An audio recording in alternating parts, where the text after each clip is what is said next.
Você já ouviu falar em paralisia do sono? Já, muitas vezes. Muitos dizem que é um distúrbio, outros dizem que são seres de outro planeta fazendo experiência.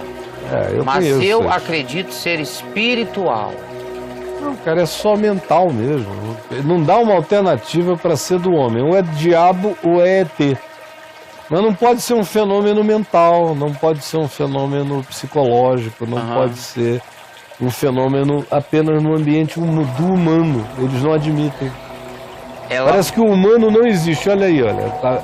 Paralisia do sono, 2 registros. Compreendendo a paralisia do sono. Vai lá, meu filho. Paralisia do sono. Escreva embaixo. Acho que estou possesso. É a segunda alternativa. Acho a segunda alternativa. Então tá aí no portal Caio Fábio. Vai lá. Eu tenho muitos amigos que narram essa experiência. Eu já tive.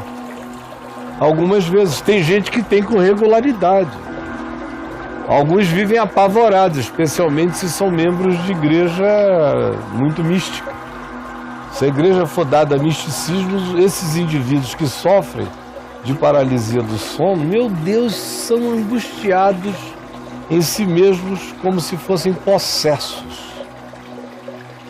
Possessos, porque é uma coisa aflitiva quando o indivíduo não entendeu o fenômeno, para ter calma. Se a pessoa tem calma na hora da paralisia no sono, eu tinha muito isso quando eu era adolescente e na primeira juventude. Muito. Na adolescência, então, meu Deus, eu tive demais.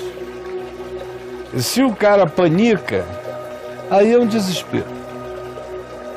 É um desespero. Eu me lembro que eu narrei para o meu pai as primeiras vezes que eu tive isso, apavorado. Ele falou, não, você só pensa. Eu acordei e o meu corpo não conseguiu despertar ainda. Respire e dá tempo, dê tempo. Sem desespero, respire e dê tempo. Quanto mais tranquilo você ficar, mais rápido o seu corpo vai reagir. Se você entrar em pânico, você vai atrasar a reação do seu corpo, porque o medo vai paralisar você, já não é mais nenhum fenômeno. Papai era uma pessoa extraordinária para simplificar tudo.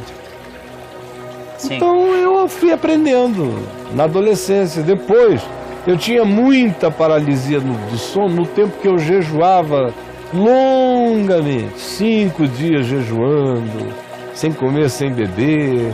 Naquele período às vezes me davam umas paralisias do sono que tinham a ver com a profundidade do sono, quase que em estado de êxtase no qual eu entrava. E eu acordava naquele estado paralisado, mas já agora muito consciente do que era, ficava ali, respirando e louvando. E quando eu via, já tinha passado e eu já estava fora. Agora, um indivíduo que não tenha essa consciência, se desespere cada segundo, preso ali, parece um minuto. E cada minuto parece para sempre. Na realidade, não demora muito tempo, mas a sensação é de um prolongamento sem fim. É porque o sonho é atemporal, né? E nesse caso, o indivíduo acorda... O segundo é eterno. Ele acorda e não consegue despertar. Ele fica assistindo o seu sono. Sim. O primeiro caso é preso dentro de si. O segundo caso são aqueles que, na paralisia do sono, também tem uma projeção de si. São os que saem de si e se veem. Aí alguns saem e passam pelo telhado, alguns vêm à casa de cima. A Adriana tinha uma amiga, aliás, 2 irmãos. Estão vivos, amigos, queridos. Que ambos tinham frequentemente esse fenômeno. E ambos sofreram demais com isso no tempo da igreja pentecostal, na vida deles, porque parecia que era um tormento demoníaco. Até que devagar eles foram entendendo que não era. Eu creio que a própria Adriana, isso já tem, quando ela ficou amiga deles, foi uns 30 anos atrás, ela não tinha ainda toda a consciência que hoje em dia ela tem sobre esse fenômeno. Mas ela tinha segurança espiritual suficiente para saber que aquilo não era nada do que se podia temer. Era só um fenômeno e não era nada além deles próprios. Quando o coração acalma em relação a isso, na mesma hora o fenômeno se pacifica e diminui. Por vezes até cessa. Cessa. E aí? Boa. Aí ela escreve, conta a história toda. Sem falar que com a idade a tendência é ir parando. Sim. Isso é muito mais frequente na adolescência, na primeira juventude. À medida em que os anos vão passando, a tendência é ir parando. A neurologia está muito mais integrada do indivíduo. E a psicologia da autopercepção dele está muito mais pacificada também do que acontece no iniciozinho da vida. E a pessoa tem que ter um pouco mais de esportiva também com certas coisas. É porque na igreja não existe... neurotizar. Na religião não existe esportiva, brother. Tem ou é Deus ou é o diabo. Eu tive um sonho hoje, assim, nessa linha. Pô, mó esportiva. Saí, voltei, dei ideia. Pô, legal. Né? Mas você veio lá de casa. O pessoal lá de casa tem esportiva. De outro lugar, onde o mundo fosse maniqueísta, ou seja, é preto e branco, bem e mal, que não é de Deus, é diabo, aí é um horror. Não sobra espaço nenhum para o homem existir, para fenomenologia natural, não existe. Está tudo dividido em black and white. Aí é horroroso.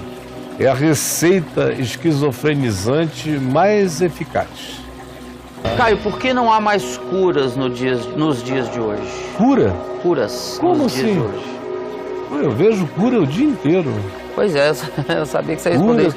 É um garoto, facebookiano, mandou aqui pra mim. Ele deve estar se referindo aqui a cegos saírem correndo do templo. Lá em Jerusalém, só foi um cego que saiu correndo do templo. Foi ao poço de Siloé, se lavou e saiu pulando, vendo. Alguns outros foram curados lá na área do templo. Onde muita gente foi curada foi ao ar livre, nos dias de Jesus, na rua. A gente só fica sabendo de algumas histórias porque escreveram. Senão a gente não estaria sabendo de nada. E Jesus mesmo não fazia registro e não gravava. Ele não tinha... não gravava e não estava aparentemente nem aí. Fazia selfie. Para nada disso. Agora, muitas curas acontecendo, eram curas físicas nos dias de Jesus, curas psicológicas, curas espirituais. E hoje eu tenho visto menos curas físicas acontecendo topicamente. Porque a necessidade é que faz um milagre. O pessoal não acredita nisso, de que é a necessidade que faz um milagre. Faz um milagre. No mundo com poucas necessidades, poucos milagres, porque um milagre não é o atendimento ao pedido de um capricho. O milagre é o atendimento ao clamor de um impotente. É diferente. Por que você vê mais curas sobrenaturais acontecendo onde não tem medicina nenhuma? Porque estão sendo atendidos os clamores e a fé dos impotentes. Sem recursos, sem nada. Agora, onde está sobrando catéter, sobrando microcirurgia, sobrando recursos, sobrando meios... O cara tem plano, tem o médico, tem os meios, tem isso, tem aquilo. Aquilo para mim é um instrumento divino para me curar. Nos últimos 10 anos eu fui profundamente ajudado por curas científicas e provei 2 curas miraculosas, não científicas, onde eu tinha já esgotado até os recursinhos da ciência e não tinha conseguido nada. Jesus me curou instantaneamente, lá em Cafarnaum, com uma oração da Adriana. E outras vezes não, foram os catéteres, as entradas, as intervenções, as medicinas, cura. Senão não estava aqui, se não fossem curas e milagres.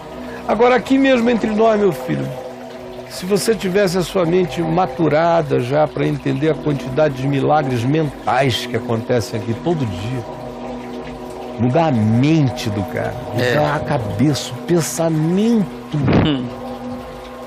mudar emoções, sentimentos. Você vê uma pessoa que não podia ver a mãe, que entrava em pânico, aí começa a ouvir o evangelho, vai sendo fortalecida, a mãe deixa de ser um monstro para ela, perdoa a mãe. Nossa. E passa a cuidar da mãe.